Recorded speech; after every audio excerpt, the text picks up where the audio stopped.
यह कहानी शुरू होती है एक अजनबी लड़की से जो ट्रेन में बैठी सफ़र कर अपने घर जा रही होती है। लगभग आधे घंटे बाद टीटी ने उसको उठाया और पूछा, कहाँ जाना है बेटी? अंकल, दिल्ली तक जाना है, उसने घबराहट और मासूमियत भरे लहजे में कहा। टिकट है? टीटी ने पूछा। हाँ अंकल, जर्नल का है, लेकिन वहाँ चढ़ नहीं पाई, इसीलिए यहाँ आकर बैठ गई। ठीक है बेटा, लेकिन 300 रुपये पेनाल्टी लगेगी, टीटी ने कहा। लेकिन अंकल, मेरे पास तो 100 रुपये ही हैं। लड़की की आंखें अब थोड़ी सी भीग चुकी थी। ये तो गलत बात है बेटा, पेनाल्टी तो भरना ही पड़ेगा, टीटी ने कहा।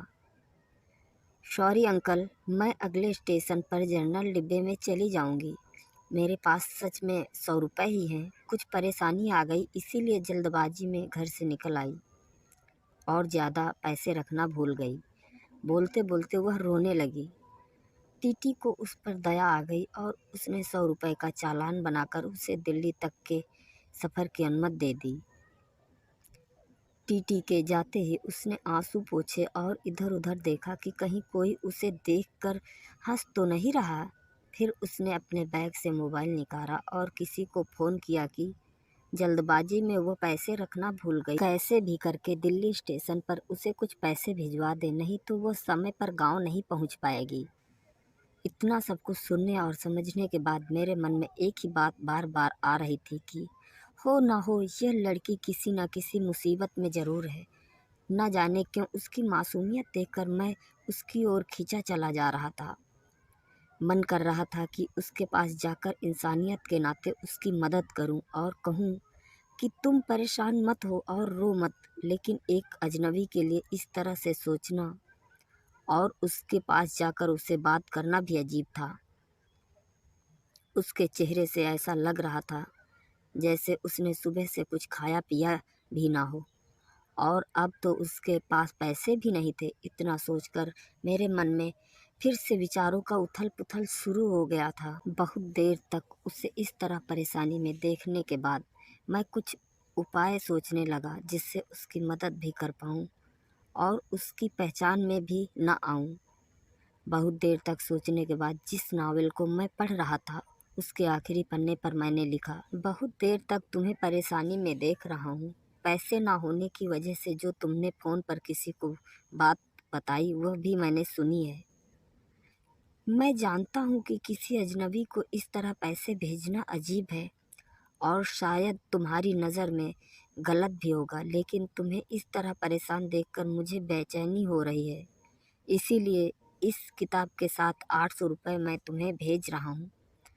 तुम्हें कोई एहसान ना लगे, इसीलिए नीचे अपना एड्रेस भी लिखा है। जब तुम्हें सही लगे तुम मुझे ये पैसे वापस भी दे सकती हो। वैसे मैं नहीं चाहूँगा कि तुम मुझे ये पैसे वापस करो। एक अजनबी हमसफ़र। एक चाय वाले के हाथों में मैंने वो किताब उस लड़की को देने को कहा और चाय वाले को उस लड़की को मेरे बारे में बताने को मना किया। किताब और उसमें रखे पैसे मिलते ही लड़की ने मुड़कर इधर उधर देखा, लेकिन तब तक मैं अपनी सीट पर कंबल ओढ़कर सो गया था। उसे ट्रेन के उस डिब्बे की भीड़ में कोई भी नहीं दिखा जो उसकी ओर देख रहा हो। थोड़ी देर बाद कंबल का एक कोना थोड़ा सा हटाकर मैंने उसकी ओर देखा। पैसे पाकर अब उसके चेहरे पर एक चमक आ चुकी थी और सुर्ख पड़े होठों पर एक मुस्कुराहट थी। उस दिन उसकी वह मुस्कुराहट देखकर ऐसा लगा जैसे कई सालों से मुझे बस इसी मुस्कुराहट का इंतज़ार था। उसके चेहरे की मुस्कुराहट ने मेरे दिल उसके हाथों में थमा दिया। थोड़ी थोड़ी देर में मैं चादर का कोना हटाकर उसकी ओर देखकर मैं सांसें ले रहा था। पता ही नहीं चला कब मेरी आँख लग गई। जब नींद से जागा तब तक दिल्ली स्टेशन आ चुका था।